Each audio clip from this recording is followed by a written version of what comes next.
तो इस पर हम चर्चा करते हैं। हमारे साथ प्रोफेसर सीके वार्ष्णेय हैं। आप पूर्व डीन SCS JNU हैं। प्रोफेसर वार्ष्णेय, बहुत स्वागत है आपका। इस बार दिवाली के अगले दिन हमने देखा जो एयर क्वालिटी इंडेक्स है वो 300 के पार गया। दिल्ली, मुंबई और जो शहर हैं कई जगह पर एयर क्वालिटी जो है वो खराब हुई थोड़ी सी। लेकिन प्रोफेसर वार्ष्णेय, ये भी देखने में मिला कि पिछले सालों की तुलना में जो स्तर रहा दिवाली के अगले दिन, उसमें जो इस बार की दिवाली रही वो पहले के मुकाबले थोड़ा कम है। तो यहाँ पर हमें चिंता करने की जरूरत है या फिर नहीं करने की जरूरत है?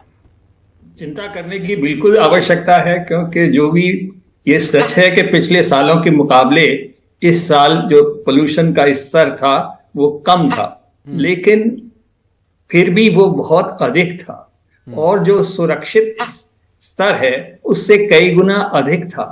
तो इन सब को देखते हुए हमें शुद्ध वायु के लिए चिंता प्रकट करनी चाहिए और भरसक प्रयासों में और तेजी लानी चाहिए।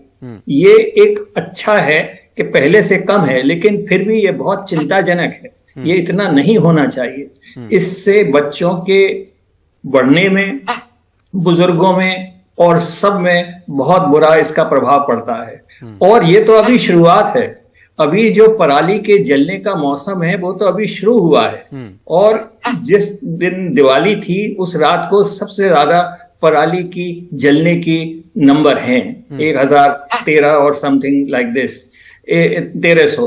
तो अभी तो शुरुआत है। और एक बात और भी हमें सोचनी चाहिए कि आखिर ये स्तर पिछले सालों से कम क्यों रहा। इसके 2-3 कारण हैं। एक कारण तो ये है कि बारिश काफी देर तक अक्टूबर में हुई है, तो उससे आसमान को साफ होने में काफी मदद मिली है। तो इसलिए उसकी जो क्षमता है प्रदूषण को ग्रहण करने की वो काफी बड़ी है। दूसरी बात यह है कि अभी पराली का जलने का मेन सीजन सिर्फ शुरू हुआ है। बारिश की वजह से पराली जलने में भी अभी देरी हुई है। तो अभी तो पराली जलने का मौसम शुरू हुआ है और इस तरीके से दिवाली भी अपने नियत समय से थोड़े पहले हुई है अक्टूबर में।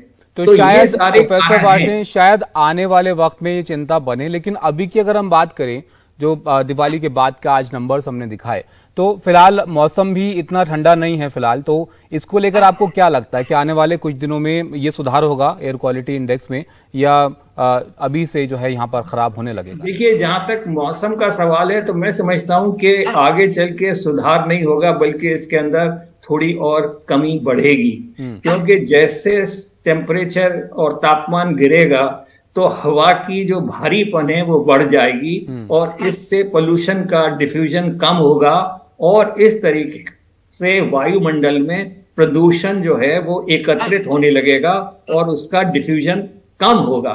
दूसरे, सर्दियों में वायु की वेग बहुत कम हो जाती है, बहुत धीरे चलती है और वायुमंडल स्थिर रहता है, जिसकी वजह से प्रदूषण उसके अंदर निरंतर बढ़ता रहता है। तो ये जो एक हमारी सिचुएशन है जिसको हम कहते हैं कि वो पोल्यूशन जो है इकट्ठा रहता है सर्दियों में, ये उसका कारण है। देखिए, धुआं हमेशा सर्दियों में आप देखते हैं जमीन के पास ही ज्यादातर नजर आता है। ऊपर उठने में उसको बहुत कठिनाई होती है क्योंकि हवा काफी भारी रहती है और इसकी वजह से उसके अंदर डिफ्यूजन और उसका फैलाव बहुत कम रहता है। तो इन सब चीजों की वजह से आगे और प्रदूषण बढ़ेगा।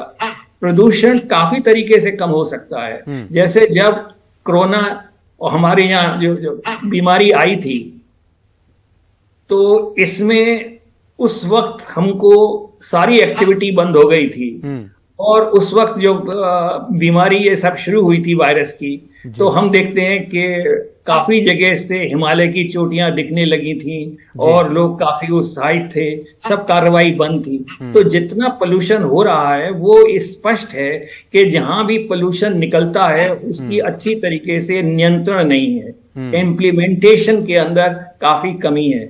अभी इन चीजों पर प्रोफेसर वार्ष्णेय ध्यान देने की जरूरत है। जैसे कि आपने भी बताया कि आने वाले वक्त में मौसम में भी बदलाव होगा और पराली का सीजन भी आएगा, तब शायद और चिंता इसको लेकर जो है वो बढ़ जाए। लेकिन अभी भी आप देखिए दिवाली के बाद के जो नंबर्स हमने आपको दिखाए तो चिंताजनक है एयर क्वालिटी इंडेक्स। तो ध्यान रखने की जरूरत है कि कैसे इससे जो है बचा जाए। काफी नुकसानदेह ये जो हवा है वो होती है, जहरीली हवा आपको नुकसान बहुत पहुंचा सकती है। बहुत शुक्रिया आपका प्रोफेसर वार्ष्णेय हमारे साथ जुड़ने के लिए।